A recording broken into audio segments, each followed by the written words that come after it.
ইরার মনটা খারাপ, কেমন উদাসীন লাগে তার। এক ধ্যানে বাইরের প্রকৃতি দেখে, আকাশে উড়ন্ত পাখিদের দেখে। নিজের দুঃখগুলো আকাশে উড়িয়ে দিতে মন চায়। উড়ে উড়ে বহুদূর ভেসে যাক তারা, কিন্তু তা কি আর সম্ভব? বুক চিরে ভারী নিঃশ্বাস বের হয়, ভেতরটা হাহাকার করে খুব। কোনো আপনজনের সান্নিধ্য পাওয়ার জন্য মনটা ছটফট করে। নিজের দুঃখগুলো কারোর সাথে ভাগ করে নিতে ইচ্ছে করে। ভেতরে জমে থাকা না বলা কষ্টগুলো কি অসহ্য যন্ত্রণা দেয়, ভারী হয়ে আটকে থাকে। স্বামীকেও আজকাল কিছু বলে না ইরা, বলতে ইচ্ছে করে না। মুগ্ধর ব্যাপারটা নিয়ে খুব ভয়ে থাকে সে। না জানি স্বামী বিষয়টাকে জানলে কিভাবে দেখবে। যদি ভুল বুঝে বসে ইরাকে, তখন। আজ ভার্সিটি থেকে স্বামী নীরবের সাথে দেখা করতে গিয়েছিল। ইরাকেও সাথে যেতে হয়েছিল। ইরা যেতে চায়নি, কেননা তাদের সাথে মুগ্ধ ছিল।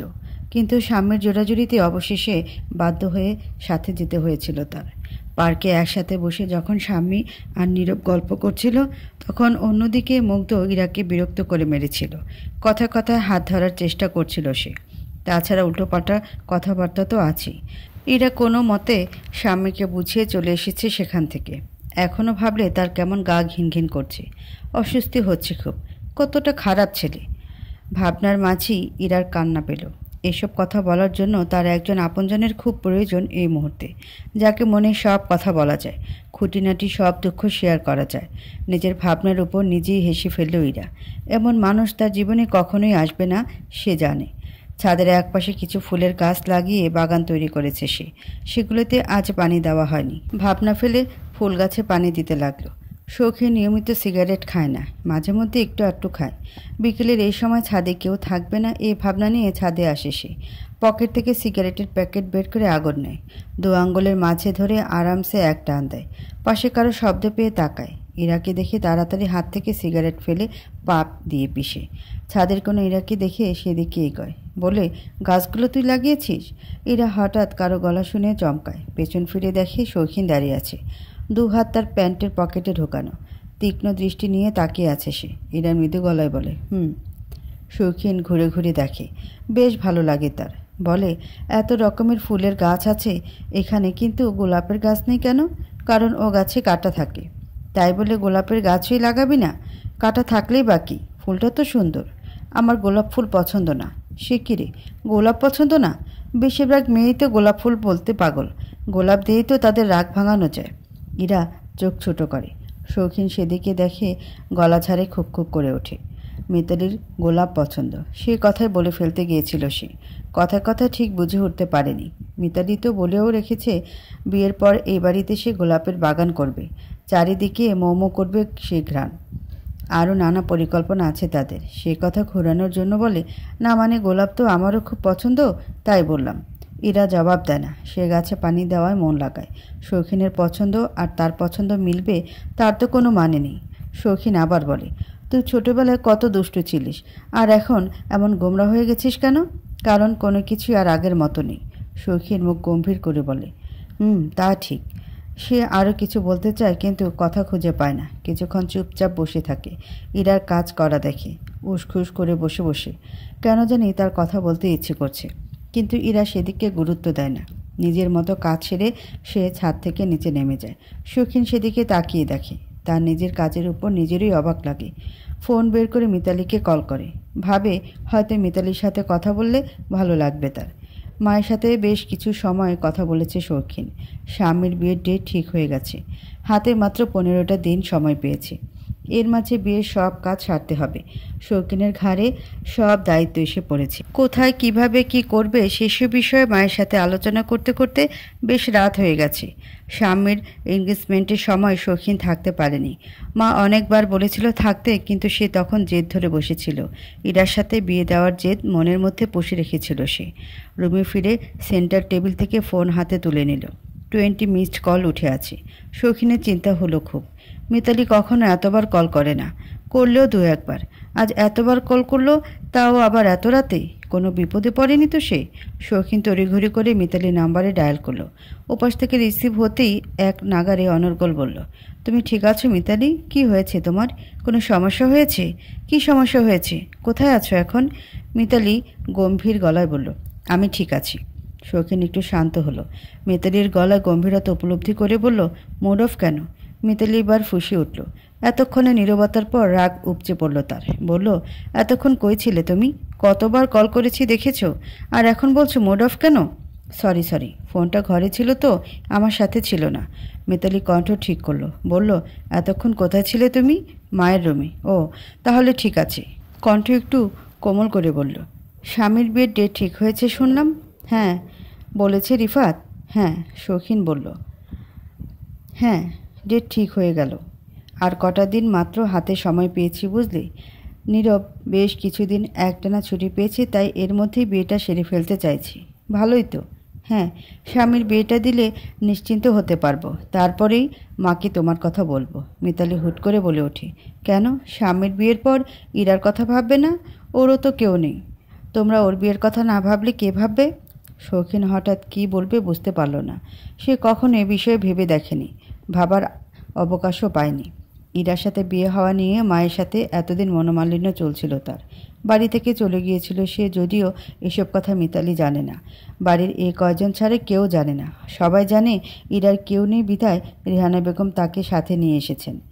এর মাঝে ইরারও যে বিয়ে দিতে হবে, তারও জীবন গুছিয়ে দিতে হবে, এসব চিন্তা কখনো মাথায় আসেনি শৌখিনের। নিজের বউকে নিয়ে এরকম চিন্তা কারো মাথায় হয়তো আসেও না। শৌখিনের সাড়া না পেয়ে মিতালি আবার বলে, কি হলো? কিছু না। বাইরে বৃষ্টি শুরু হয়েছে, তুমুল বেগে বর্ষণ হচ্ছে। এতক্ষণ একটা চাপা গরম ঘর ছেয়ে গেছিল। শৌখিন ফোন কানে নিয়ে বেলকনিতে এসে দাঁড়ায়। অন্ধকারে বেলকনিতে দাঁড়িয়ে বৃষ্টি দেখে। মিতালির সাথে এটা ওটা কথা বলে, মাঝে মাঝে হাসে। হুট করে চোখ পড়ে নিচের বাগানের দিকে। কেউ একজন দু হাত ছড়িয়ে বৃষ্টি বিলাস করছে সেখানে। অন্ধকারে চেহারাটা ঠিকমতো দৃষ্টিগোচর হচ্ছে না। শৌখিন চোখ তীক্ষ্ণ করল। খুব করে চেষ্টা করলো নিচের মানবীর চেহারা দেখার, কিন্তু ব্যর্থ হলো। বেলকনির আলো কিছুটা নিচের বাগানে পড়ে হালকা আলোকিত হয়ে আছে। মেয়েটি উচ্ছ্বাসিত হয়ে বৃষ্টি ছোঁয়ায় মত্ত। এদিক ওদিক লাফালাফি করছে খুব। শৌখিন এক দৃষ্টিতে সেদিকে দেখল। হঠাৎ মনে পড়ল, আরে এ বাড়িতে এত রাতে বৃষ্টিতে ভিজবে কে? বাইরের কেউ তো নয়। এত রাতে বাইরের কেই বা আসবে? আর স্বামী তো ঘুমিয়ে পড়েছে। শৌখিন নিজে গিয়ে দেখেছে। তাহলে নিচে মেয়েটা কে? ইরা। শৌখিন মিতালিকে বিদায় জানিয়ে ফোনটা রেখে রুম থেকে বেরোলো। নিচে নামার আগে ইরাকে দেখতে পেল সে। ভেজা গায়ে ইরা চারিদিকে সতর্কতার সাথে চোখ বোলাতে বোলাতে চুপিসারে ঘরে ঢুকছিল। তার বৃষ্টি খুব পছন্দ। বৃষ্টি নামলে ভেজার জন্য মনটা আঁকোপাকো করে খুব। কিন্তু এত রাতের বৃষ্টিতে ভিজতে চাইলে ফুপ্পু সাপ মানা করে দিত। তাই চুপি চুপি বেরিয়ে পড়েছিল ইরা। কিন্তু রুমে ঢোকার পরে সামনে শৌখিনকে দাঁড়িয়ে থাকতে দেখে শক্ত হয়ে দাঁড়িয়ে পড়ল সে। চোখ বুজে বিড়বিড় করলো মনে মনে, আজ তার বোধহয় আর রক্ষে হবে না। এত রাতে বৃষ্টিতে ভেজার অপরাধে নিশ্চয়ই শৌখিন এখন খুব বকবে তাকে। শৌখিন কিছু বলতে চেয়েও বলল না। ইরার দিকে নজর পড়তেই থমকে গেল সে। পা থেকে মাথা পর্যন্ত একবার কড়া নজরে চোখ বুলিয়ে নিল। হার্টবিট হঠাৎ দ্রুত বেগে চলা শুরু করলো। কানে খুব শো শো শব্দ হতে লাগলো। ইরার ভেজা শরীরের ভাজে ভাজে চোখ বোলাতে গিয়ে নিজের উপর নিজেই বেশ কয়েক দফা অবাক হলো শৌখিন। নিজেকে সামলানোর আপ্রাণ চেষ্টা করেও ব্যর্থ হলো সে। চোখ সরাতে চেয়েও পারল না। নিজের ভিতরের এক সত্তা যেন চিৎকার করে বলে উঠল, ওকে দেখার পূর্ণ অধিকার আছে তোর। শৌখিন বিড়বিড় করে বলল, ইরা এত সুন্দর? এতটা? কই, আগে তো কখনো দেখিনি। ইরা শৌখিনের কথা বুঝতে না পারলেও বিড়বিড় করা কিছু কানে আসায় চোখ মেলে তাকালো। জিজ্ঞাসু দৃষ্টিতে শৌখিনের দিকে তাকাতেই শৌখিনের সম্বিত ফিরল। নিজেকে বারংবার তিরস্কার করতে লাগলো সে। বোঝালো সে মিতালিকে ভালোবাসে, শুধুমাত্র মিতালিকেই ভালোবাসে। অন্য কারো দিকে এভাবে তাকানোর অধিকার তার নেই, উচিত নয় তার। এরা জিজ্ঞাসু দৃষ্টি উপেক্ষা করে নিজের প্রতি রাগান্বিত হয়ে কথা না বলেই উল্টো দিকে হাঁটা ধরল সে। সকাল সকাল বাড়িতে হই হুল্লোড় শুরু হয়েছে। শৌখিন আর তার বন্ধু বান্ধব বসে আড্ডা দিচ্ছে ড্রয়িং রুমে। অনেক দিন তারা জমি আড্ডা দিতে পারছে না। শৌখিনও সময় করে উঠতে পারছে না। স্বামীর বিয়ের আয়োজন করতে সে একা একা প্রায় হিমশিম খাচ্ছে।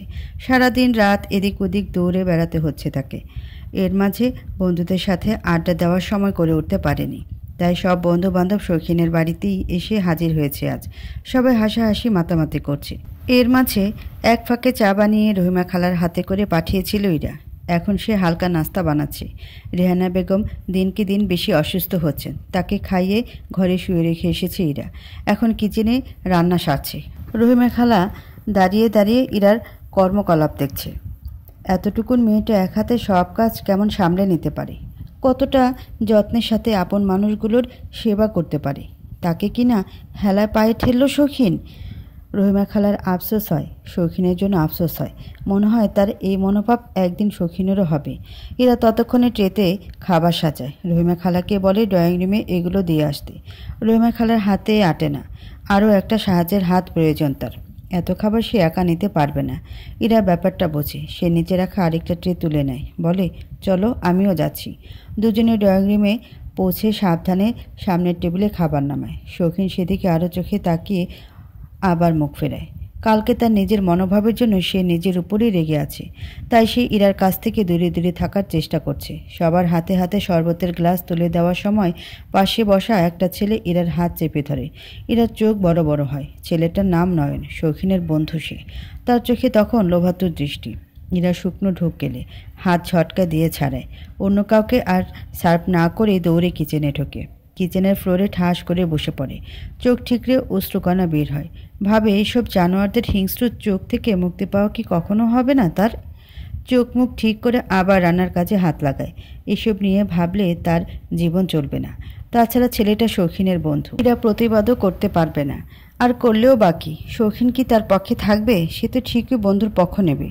রান্নাবান্না শেষ করে সব কাজ গুছিয়ে এরা ড্রয়িং রুমের পাশ কাটিয়ে নিজের রুমে ঢোকে। কিচেনে এতক্ষণ কাজ করার ফলে শরীর ঘেমে গেছে তার। সে তাড়াতাড়ি জামা নিয়ে ওয়াশরুমে ঢোকে। বেশ কিছুক্ষণ ধরে লম্বা শাওয়ার নেয়। চুলে তোয়ালে প্যাঁচাতে প্যাঁচাতে বাইরে বের হয়। তবে কারো শক্ত হাত সাথে সাথেই কোমর পেঁচিয়ে ধরে, দেয়াল ঠেসে রাখে তাকে। ইরা সেদিকে তাকিয়ে চিৎকার করতে চায়, কিন্তু পারে না। আরেকটা হাত তার মুখ চেপে ধরে। ইরা গুংড়ে ওঠে, চোখ বেয়ে অজোর ধারা জল নামে, হাত পা ছুটাছুটি করে। সামনের মানুষটার বিশ্রী হাসি দেখে শরীর ঘিন ঘিন করে ওঠে। মনে ভয় ঢোকে। কোনো মতে মাথা দিয়ে গুঁতো দেয় সামনের মানুষটাকে। হাতের বাঁধন একটু আলগা হতেই সজোরে ধাক্কা মারে। নয়ন ধাক্কার তোড়ে কিছুটা পিছু হটে, তবে পড়ে না। নিজেকে সামলে নিয়ে ইরার হাত পিছু থেকে মুচড়ে ধরে সে। কানের কাছে মুখ নিয়ে দাঁতে দাঁত চেপে বলে, কি ভেবেছে সুন্দরী? আমার হাত থেকে পালাবে? এতই সোজা? আমার চোখ একবার যার উপর পড়ে তাকে তো আমার হতেই হয়। দরজার সামনে থেকে শৌখিনের ভারী কণ্ঠ ভেসে আসে, তাই নাকি নয়ন?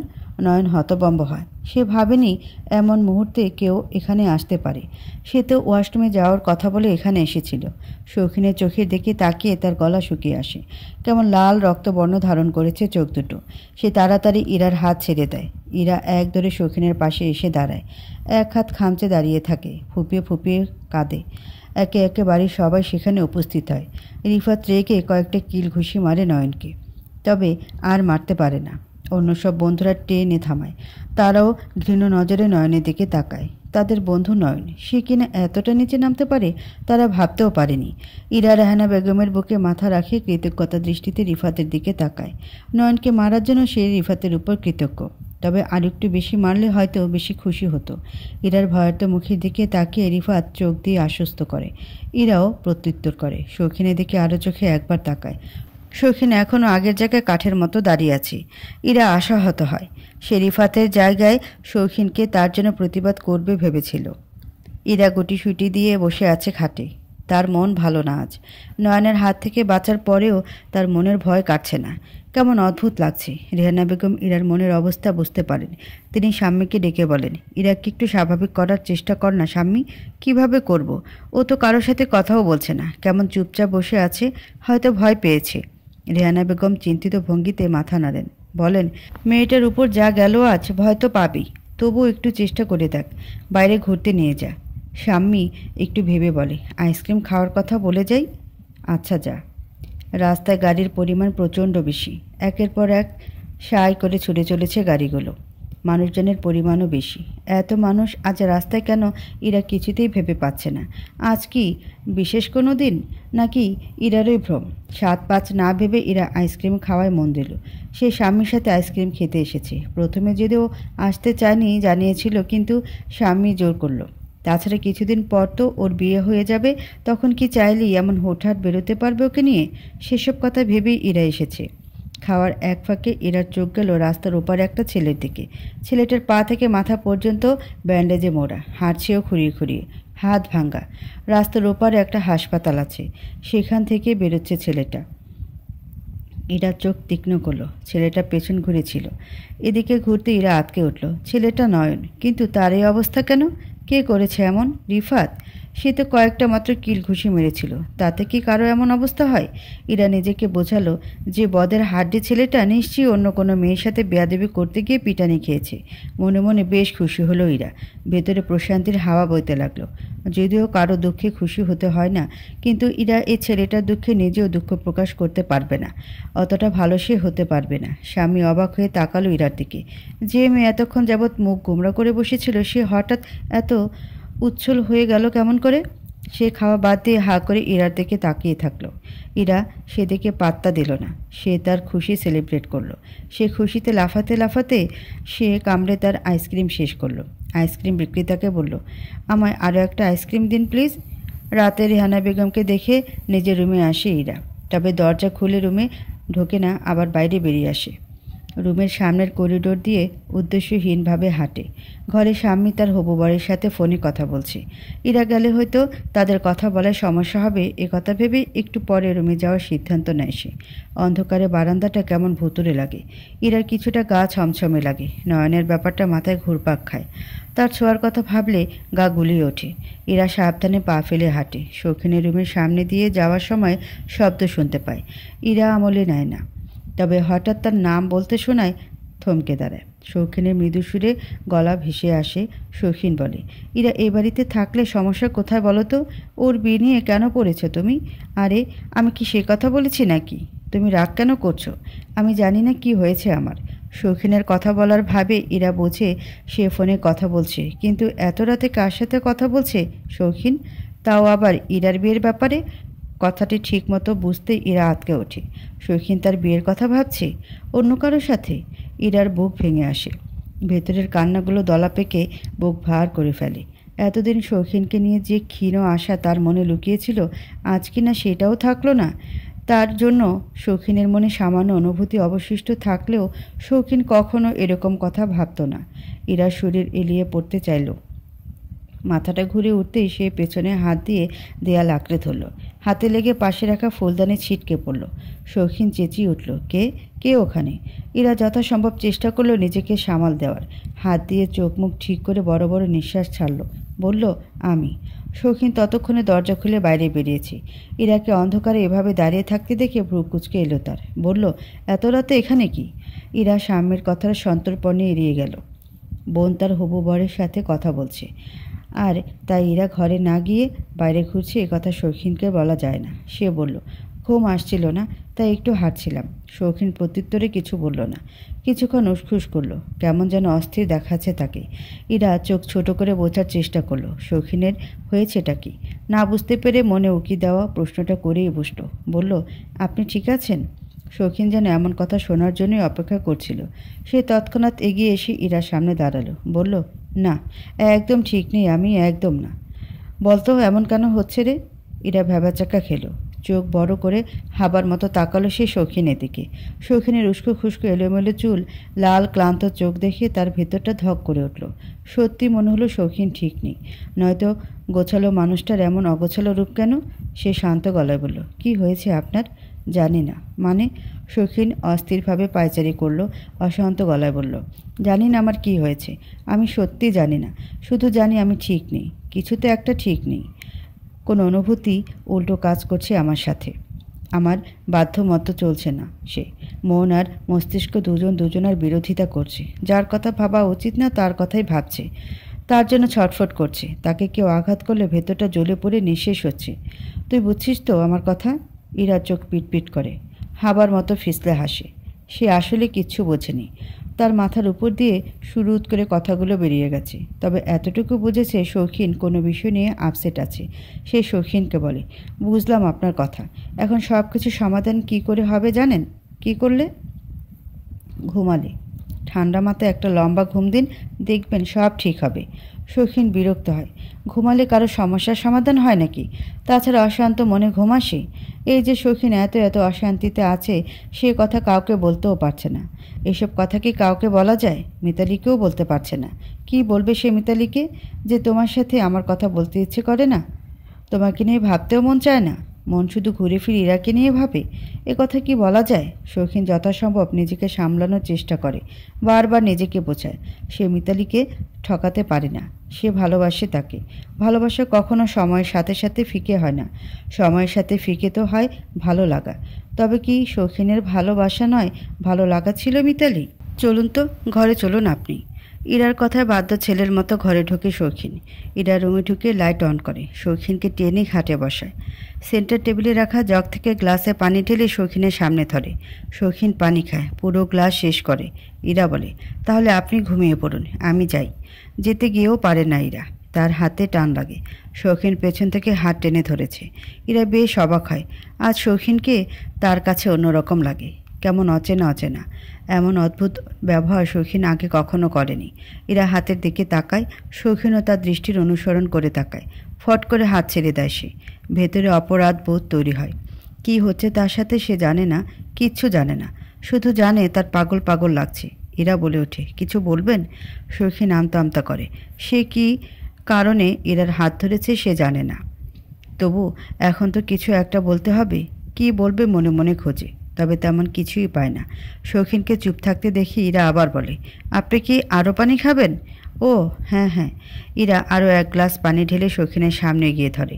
শৌখিন গ্লাস ধরতে যায়, কিন্তু তার আগে ইরা গ্লাস ফিরিয়ে আনে। হাতের দিকে তীক্ষ্ণ নজরে তাকায়, বলে, আপনার হাতে ব্যান্ডেজ কেন?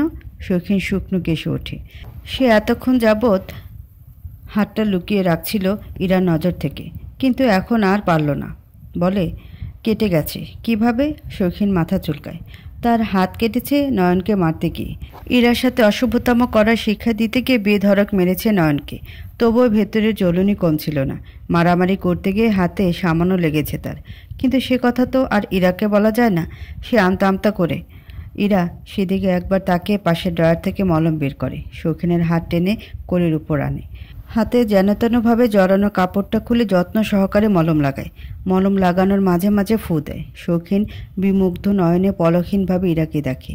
ছোট ছোট যে চুলগুলো ইরার কপালে এসে চোখ ঢেকে দিচ্ছে, সেগুলো ফু দিয়ে সরায় সে। ইরা চমকে ওঠে, অবাক নয়নে শৌখিনকে দেখে। শৌখিনও নিজের কর্মকলাপে অবাক হয়, মাথা নিচু করে বসে থাকে। হঠাৎ ফোন বেজে ওঠে। টেবিলের ওপর ফোন রাখা, সেখানে বড় বড় করে লেখা ভেসে ওঠে, মাই লাভ কলিং। ইরার বুকটা ছ্যাদ করে ওঠে। অজান্তে চোখের অশ্রুরা ভিড় করতে শুরু করে। শৌখিন কাউকে ভালোবাসে, অন্য কাউকে। তার জন্য সে ইরাকে বউ হিসেবে মানেনি, তাকেই বউ করবে বলে। তার সাথে কি এতক্ষণ যাবৎ কথা বলছিল? ইরার বিশ্বাস হতে চায় না। বুক ভার হয়ে আসে কষ্টে। সে তাড়াহুড়ো করে ব্যান্ডেজ করে দিয়ে রুম থেকে বেরিয়ে যায়। শপিং মলে এসে একটুও ভালো লাগছে না ইরার। তার কেনাকাটা হই হুল্লোড় করা পছন্দ না, নিরিবিলি থাকতে পছন্দ করে সে। কিন্তু এখানে না এসে উপায় ছিল না। স্বামীর বিয়ে উপলক্ষে শপিংয়ে এসেছে সবাই। সবাই বলতে রিফাত, শৌখিন, স্বামী, মিতালি আর ইরা। স্বামী আর মিতালি ঘুরে ঘুরে এটা ওটা দেখছে।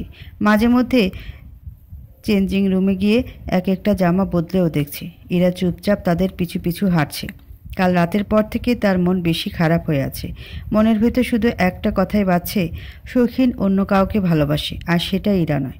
ভাবনাগুলো যতবার ইরার মনে আসছে ততবারই হাউমাউ করে কান্না পাচ্ছে তার। সে শৌখিনকে ভালোবাসে কিনা জানে না, ভালোবাসা কাকে বলে তাও জানে না। শুধু জানে সে সারাটা জীবন শৌখিনের সাথে থাকতে চায়, সুখ দুঃখে হাতে হাত রেখে জীবন পার করতে চায়। শৌখিনের সাথে বিয়েটা অ্যাক্সিডেন্টলি হলেও ইরা মন থেকে তাকে স্বামী হিসেবে মানে। তবে শৌখিন কেন মানে না, কেন ভালোবাসে না, কেন অন্য কাউকে বউ করার স্বপ্ন দেখে সে? ইরা সতর্কতার সাথে চোখের কোণে জমে ওঠা জল মুছে ফেলে। কেউ দেখলে অনাকাঙ্ক্ষিত পরিস্থিতির মুখোমুখি হতে হবে তাকে। তখন যদি কেউ বলে বসে ইরা কাঁদছে কেন, তখন কি উত্তর দেবে সে? শৌখিন রিফাতের সাথে এক দোকান থেকে আরেক দোকানে ঘোরে। রিফাত কথা বলে অনর্গল। শৌখিন সেসব না শুনলেও মাঝে মধ্যে হুহা করে। তার চোখ ক্ষণে ক্ষণে ইরার দিকে যায়। মেয়েটার চোখ মুখ শুকনো দেখাচ্ছে, কিন্তু কেন? সে কি কোনো কারণে আপসেট? শৌখিনের ভিতরে অস্থিরতা কাজ করে। ইরার গোমরা মুখ তার সহ্য হয় না। মনে হয় মেয়েটা একটু হাসুক, স্বামী মিতালির মতো ঘুরে ঘুরে জামা কাপড় দেখুক, কয়েকটা পছন্দ করুক। শৌখিন নিজের ভাবনা দেখে নিজেই অবাক হয়। সে কেন এসব ভাবছে? ইরার মুখ গোমরা, তাতে তার কি? তার কেন অস্থির লাগছে? ব্যাপারটাতে প্রচণ্ড বিরক্ত হয় শৌখিন। সে আজকাল নিজেকে বুঝতে পারে না, কেমন অচেনা লাগে। নিজের উপরে যেন সে কন্ট্রোল হারিয়েছে। স্বামীর কিনারা থেকে মিতালি ইশারা করে তার পাশে যাওয়ার জন্য তাকে। শৌখিন এগিয়ে যায়। মিতালি কিছুটা আড়ালে এসে দাঁড়ায়, হাতে তার লাল বেনারসি। সামনে দাঁড়িয়ে কিছু বলে সে, তবে সে কথা শৌখিনের কর্ণগোচর হয় না। চোখ যায় দূরে দাঁড়ানো ইরার ওপর। সামনে একটা লাল বেনারসি মাথায় টেনে ঘোমটা দিয়ে দিয়েছে ইরার। ইরা বিরক্ত হয়ে টেনে খোলার চেষ্টা করছে। মিতালি বলে, কেমন লাগছে আমায়? শৌখিন আনমনে বলে ওঠে, একদম বউ বউ। মিতালি উচ্ছ্বসিত হয়, খুশিতে আল্লাহাদি গলায় বলে, সত্যি? মিতালি লজ্জায় লাল হয়, মাথা নুয়ে আসে। হঠাৎ শৌখিনের দিকে তাকাতেই ভ্রু কুঁচকে আসে তার। শৌখিনের হাত ধরে ঝাঁকি দেয়, বলে, না দেখিয়ে বলছো কিভাবে? তাকাও তো একবার। শৌখিনের হুঁশ ফেরে। সে থতমত খেয়ে মিতালির দিকে তাকায়। মিতালিও একটা বেনারসি মাথায় ঘোমটা আকারে দিয়েছে। কি উচ্ছলভাবে হাসছে সে। শৌখিনের বুক কেঁপে ওঠে। সে কি কোনোভাবে ঠকাচ্ছে মিতালিকে? ভাবতে নিজের উপর ঘৃণা হয়। এক অপরাধ বোধ এসে ঘিরে ধরে তাকে। সে কোনোভাবে মিতালিকে ঠকাতে পারে না। এত বছরের সম্পর্ক তাদের, এক নিমিষে কি করে ভেঙে যেতে পারে? শৌখিন নিজের চুল খামচে ধরে। মিতালি এসে শৌখিনকে ধরে, উদ্বিগ্ন গলায় বলে, কি হয়েছে তোমার? এমন করছো কেন? শৌখিন অস্থিরভাবে বলে, আমি জানি না কি হয়েছে আমার। আমি সত্যি জানি না। শুধু জানি এই সমস্যার সমাধান করতে হবে। এভাবে চলতে থাকলে আমি পাগল হয়ে যাব। মিতালি ভয় পায়। সে শৌখিনকে এমন রূপে কখনো দেখেনি। এগিয়ে এসে চুলে মাথায় হাত বুলায়, কোমল গলায় বলে, কি হয়েছে আমায় বলো। শৌখিন হুট করে মিতালিকে জড়িয়ে ধরে, শক্ত করে জড়িয়ে ধরে, যেন তাকে ছাড়া যাবে না। আশেপাশে তাকিয়ে আবার ছেড়ে দেয়, বলে, আমি খুব শীঘ্রই মাকে তোমার কথা বলবো। খুব তাড়াতাড়ি আমরা বিয়ে করব। এটাই আমার সমস্যার সমাধান। তাছাড়া আর কোনো উপায় নেই। মিতালি খুশি হয় খুব। যদিও শৌখিনের এমন ব্যবহারে সে অবাক হয়েছে, তবুও তার খুশি খুশি লাগে। এত বছরের ভালোবাসার একটা পরিণতি হবে জেনে সে লাফিয়ে ওঠে, খুশিতে আত্মহারা হয়। তবে দূরে দাঁড়িয়ে কারো মন ভাঙা নীরব আর্তনাদে ভারী হয় পরিবেশ। শৌখিন আর মিতালিকে আলিঙ্গনরত অবস্থায় দেখে ইরার পৃথিবী থমকে দাঁড়ায়। যা বোঝার বুঝে ফেলে সে। শৌখিনের ভালোবাসার মানুষটা যে মিতালি, এই ব্যাপারে বুঝতে বিন্দুমাত্র কষ্ট হয় না তার। নিজের স্বামীকে অন্য কোনো মেয়ের সাথে ঘনিষ্ঠ দেখলে কার না বুক কাঁপে, কার না জীবন অর্থহীন লাগে। মনে মনে এক কঠিন সিদ্ধান্ত নেয় ইরা। সে শৌখিনের জীবন থেকে সরে যাবে। শৌখিন আর মিতালির মাঝে কাটা হয়ে থাকবে না সে। শৌখিনের প্রতি তার একতরফা অনুভূতিকে গলা টিপে মারবে। যে মানুষটা তার নয়, কখনো হবেও না, তার প্রতি অনুভূতি পুষে রাখা বোকামি। ইরা বোকা হতে চায় না। শৌখিনকে মনে প্রাণে ভোলার চেষ্টায় উঠে পড়ে লাগে সে। স্বামী আর রিফাত অন্য পাশে কেনাকাটায় মত্ত। তারা ইরা বা শৌখিনের জীবনের উত্থান পতন সম্পর্কে কিছু জানেই না। সকালে সোফায় বসে থাকে ইরা। তার ভালো লাগে না। ভগ্ন হৃদয়ের ব্যথায় সে গুড়িয়ে পড়েছে। সারা রাত তার ঘুম হয়নি। খাটের এদিক ওদিক ছটফট করেছে। শুধু মনে হয়েছে সে শৌখিন আর মিতালের মাঝে এসে গেছে। শৌখিনকে ভুলে যেতে হবে। তাকে নিজের মতো করে জীবনটা গড়তে দিতে হবে। আর ইরা, তার নিজের কি হবে? ইরা নিজের কথা ভাবতে হেসে ওঠে। তার নিজের আবার জীবন আছে নাকি? তার আবার চাওয়া পাওয়া? রেহানা বেগম সিঁড়ি বেয়ে নিচে নামেন। ইরাকে একা একা হাসতে দেখে অবাক নয়নে এগিয়ে আসেন। বলেন, একা একা হাসছিস কেন ইরা? ইরা চুপ করে যায়, মুখ স্বাভাবিক করে। তার মনের ভিতরের বয়ে চলা ঝড়ের প্রভাব সে ফুপুর উপর পড়তে দিতে চায় না। ফুপু এমনিতেও অসুস্থ, কম টেনশন তো করেন না তিনি। এর মাঝে এসব বিষয় জানলে আরও অসুস্থ হয়ে পড়বেন। কি দরকার তাকে চিন্তার ফেলার? তার চেয়ে যেমন হচ্ছে হোক না। এরা নিজের জীবন নিয়ে তো আর কিছু ভাবে না। ফুপুর দিকে তাকিয়ে মুখে মৃদু হাসি ফুটিয়ে বলে, তেমন কিছু না ফুপু, একটা মজার বিষয় মনে পড়লো তাই হাসি পেয়ে গেল। তার আগে বলো তো, এত সকালে তুমি নিচে নামলে কেন? কিছু দরকার তোমার? রেহানা বেগম ইতস্তত করেন। বলেন, না মানে একটু চা নিতে এসেছিলাম। ইরার চোখ আপনা আপনি দেয়ালে টানানো ঘড়ির দিকে যায়। মাথায় হাত দিয়ে বসে সে। ভাবনা চিন্তা এতটাই মশগুল ছিল সে যে সময়ের কথা মনেই ছিল না। বাড়ির সবার জন্য চা না করে এখানে বসে বসে চিন্তা করছে সে। এক লাফে সোফা থেকে উঠে বলে ওঠে, আমার একদম মনে ছিল না ফুপু, তুমি একটু বসো, আমি এক্ষুনি চা করে আনছি। রেহানা বেগম বাধা দেন, বলেন, এত ব্যস্ত হোস না, একটু পরেই না হয় যাস। এখন আমার পাশে একটু বসতো। কথাটা বলি ইরার হাত টেনে তিনি পাশে বসান। কোমল গলায় বলেন, কদিন ধরে তোর মুখটা অমন ভার দেখাচ্ছে কেন রে? ইরা মাথা নিচু করে থাকে, কি বলবে বুঝতে পারে না। রেহানা বেগম দীর্ঘ শ্বাস ফেলেন। নয়নের ব্যাপারটায় খুব ভয় পেয়েছিলি, তাই তোর মন খারাপ? সে কথা এখনও ভুলতে পারছিস না? ইরা হ্যাঁ সূচক মাথা নাড়ে। ফুপু যা বুঝেছে তাতে সম্মতি জানায়। রেহানা বেগম সস্নেহে ইরার মাথায় হাত বোলায়, বলে, শৌখিন আজকাল ভালো মতো কথা বলে তাই না? ইরার থেকে কোনো প্রত্যুত্তর না পেয়ে নিজের মতোই বলেন, যাক, এতদিনে গাতাটার হয়তো সুবুদ্ধি হচ্ছে, দেখবি আস্তে আস্তে সব ঠিক হয়ে যাবে। শৌখিন ঠিক মেনে নেবে তোকে, তখন আমিও নিশ্চিন্ত হব। কী যে টেনশনে থাকি না আমি, শুধু মনে হয় আমার ওই বিয়ের সিদ্ধান্তটার জন্য হয়তো তোদের জীবনটা নষ্ট করে ফেললাম। নিজেকে দোষী মনে হয় সব সময়। আর যাই হোক, অপরাধ বোধ নিয়ে কি শান্তিতে থাকা যায় বল? ইরার কান্না পায়, কেন পায় জানে না, তবে ফুপুর নজর থেকে চোখের জল লুকানোর জন্য সে ফুপুকে হুট করে জড়িয়ে ধরে। বুকে মাথা রেখে নীরবে অশ্রু বিসর্জন দেয়। রেহানা বেগম মাথায় হাত বোলান। তিনি বোঝেন মেয়েটা কোনো বিষয় নিয়ে চিন্তায় আছে, কোনো কথা তাকে ভেতরে ভেতরে পুড়িয়ে মারছে, কিন্তু তা সে প্রকাশ করতে পারছে না। মা না হোক, তবুও মায়েরই তুই মতো। মেয়ের মনের কথা মুখ দেখেই বোঝার অদ্ভুত ক্ষমতা আছে যে মায়েদের।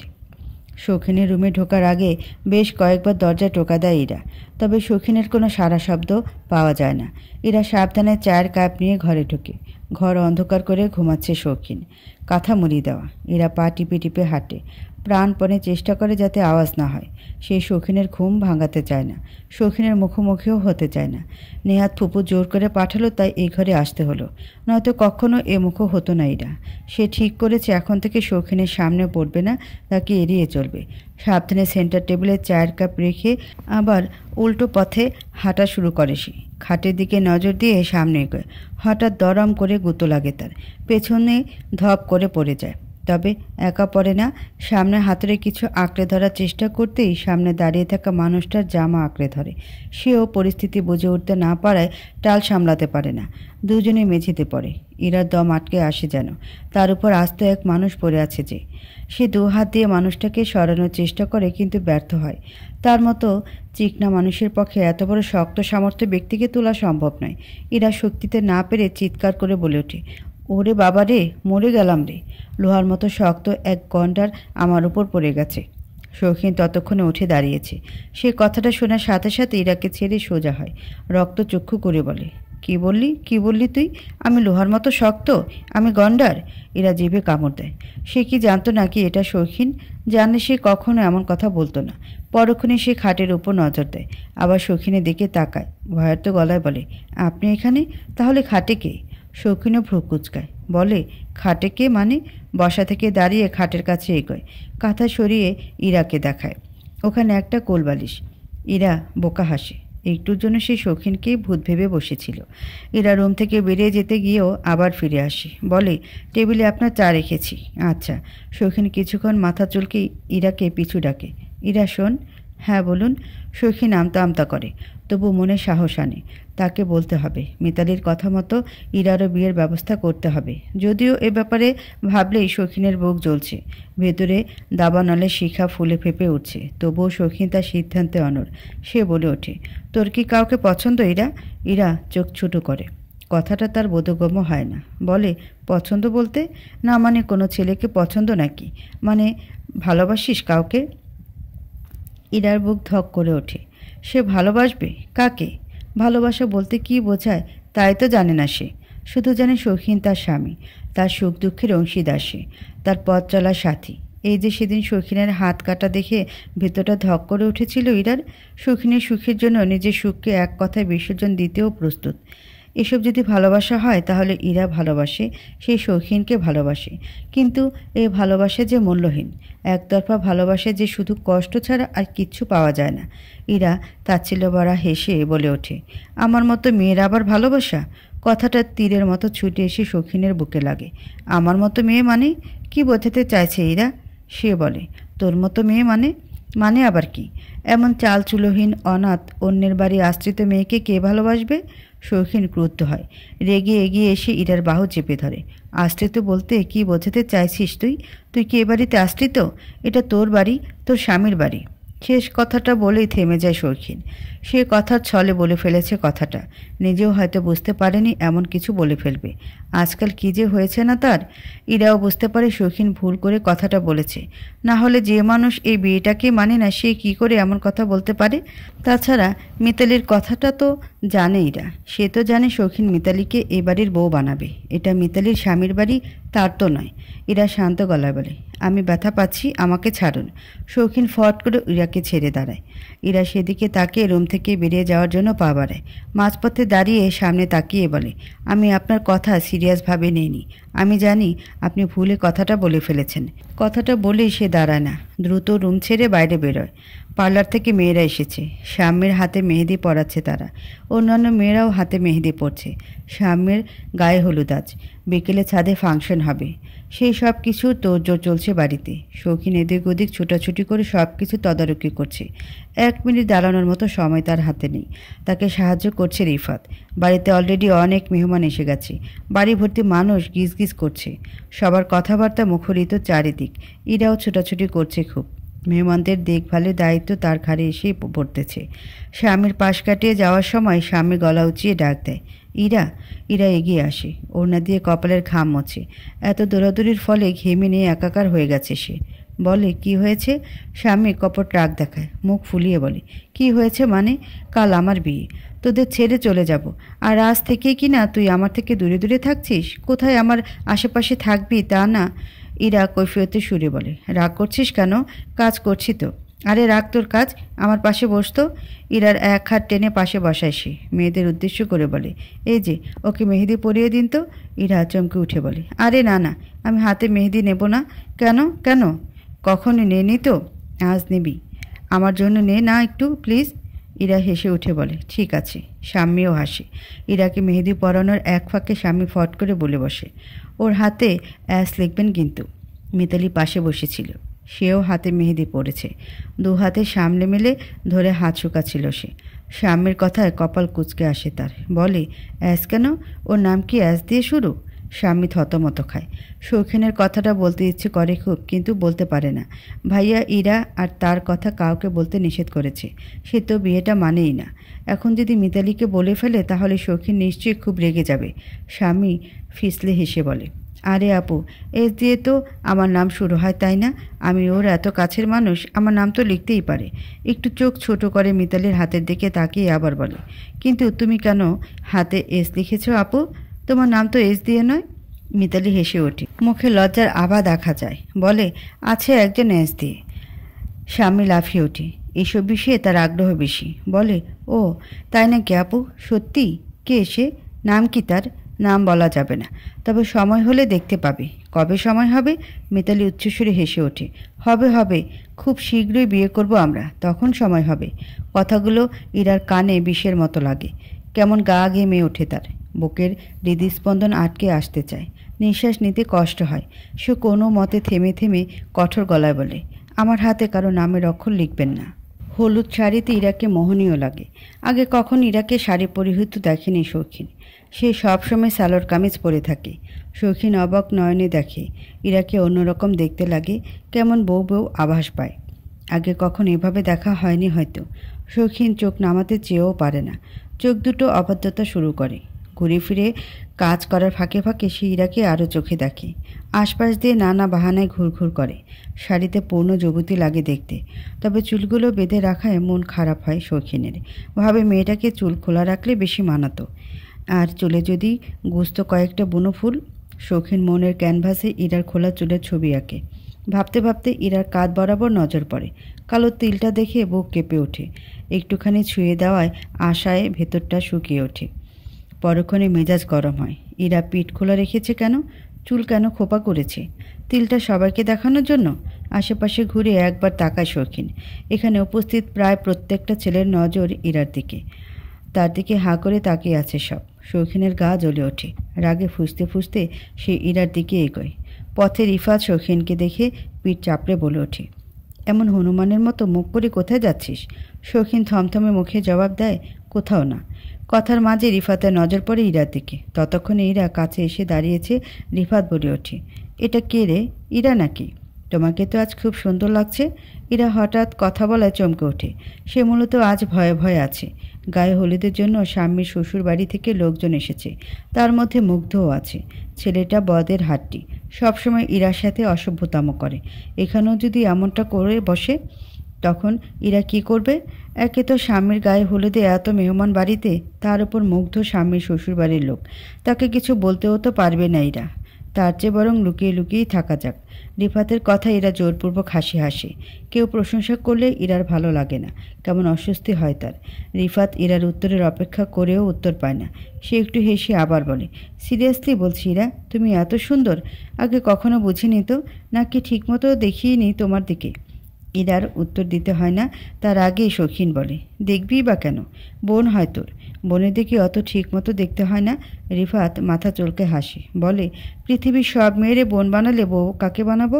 শৌখিন রাগে কটমট করে। রিফাতের গলা টিপে মেরে ফেলার এক অদম্য ইচ্ছা তার মনে চাড়া দেয়। রাগে চোখ লাল করে সে তাকায়। রিফাত চোখ বড় বড় করে। হঠাৎ শৌখিনের রাগার কারণ তার বোধগম্য হয় না।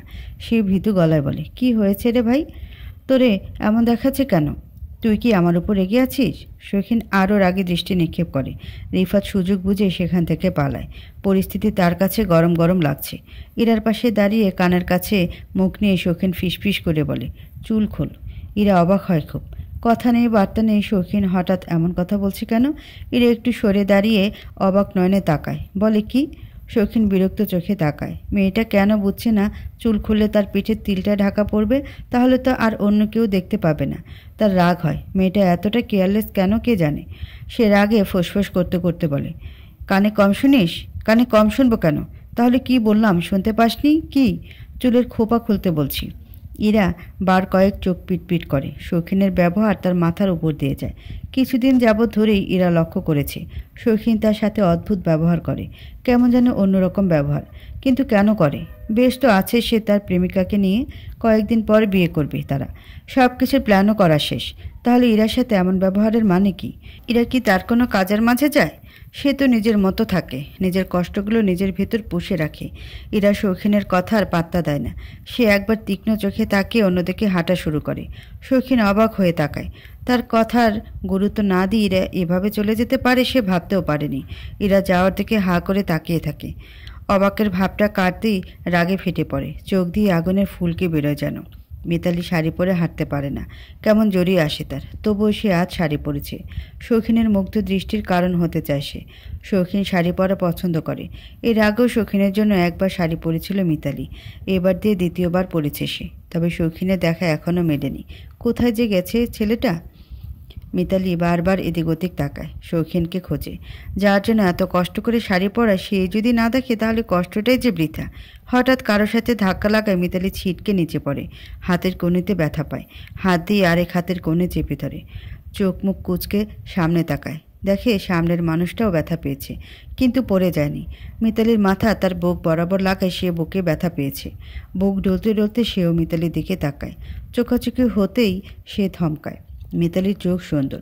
শ্যামলা গড়নের মেয়ে হলেও যে কোনো ছেলে এক দেখায় প্রথমেই তার চোখের প্রেমে পড়ে। শৌখিনও পড়েছিল, যেন কোনো শিল্পীর হাতে আঁকা হরিণী চোখ। তবু মুগ্ধতার রেশ কাটে কিছু সময়ের ব্যবধানেই। মিতালি রাগে দৃষ্টি নিক্ষেপ করে উঠে দাঁড়ায়, দু হাত ছিঁড়ে নিজের শাড়ি ছাড়ে, কাট কাট গলায় বলে, দেখে চলতে পারেন না? মুগ্ধ তার রেশ কাটে।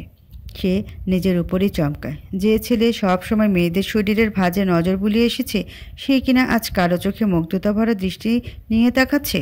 মিতালির কথায় সে হেসে ওঠে, দুষ্টুমি মাখা হাসি ফুটিয়ে বলে, আমি তো ঠিকই দেখতে পাই, তবে আরেকজন যদি না দেখতে পায়, ইচ্ছে করে গায়ে এসে পড়ে, তাহলে আমার কি করার আছে? মিতালি ধপ করে রেগে ওঠে, এক প্রকার তেড়ে এসে বলে, কি আমি দেখতে পাই না? আমি ইচ্ছে করে গায়ে এসে পড়ি? সে কথা আমি কখন বললাম? বলেননি। মুগ্ধ ইনোসেন্ট ফেস বানায়, বলে, আমি কি আপনাকে সরাসরি বলেছি? বলুন। মিতালি চুপ হয়, তবে পরক্ষণেই আবার তেতে উঠি, বলে, সরাসরি বলেননি, কিন্তু আমাকে মেন করেই তো বলেছেন। মুগ্ধ আবার হাসে। তার হাসিতে স্পষ্ট দুষ্টুমি দেখা যায়। বলে, মেন করব না তো কি করব? নাম তো আর জানি না, নাম জানলে না হয় নাম ধরে বলতাম। বাই দ্য ওয়ে, আপনার নামটা কি? পাশ থেকে মুগ্ধর কাজিন হো হো করে হেসে ওঠে। মুগ্ধর পিঠ চামড়ে বলে, তুই কোনোদিন শুধরাবি না। এখানে এসে এসব করছিস। আরেকজন পাশে এসে দাঁড়ায়, বলে, সাবধান মামু, ইনি তোর সিনিয়র। মুগ্ধ মিতালির চোখে চোখ রাখে, একটু মাথা ঝুঁকিয়ে বলে, সিনিয়র বেয়েন নাকি? মিতালি অগ্নি দৃষ্টিতে তাকায়, সেদিকে দেখে মুগ্ধ আবার হাসে। শরীর দুলিয়ে হো হো করে হাসে, তবে বুকে হয়তো কোথায় কিছু একটা দোলা দেয়, অচেনা কোনো অনুভূতি রং ছড়ায়।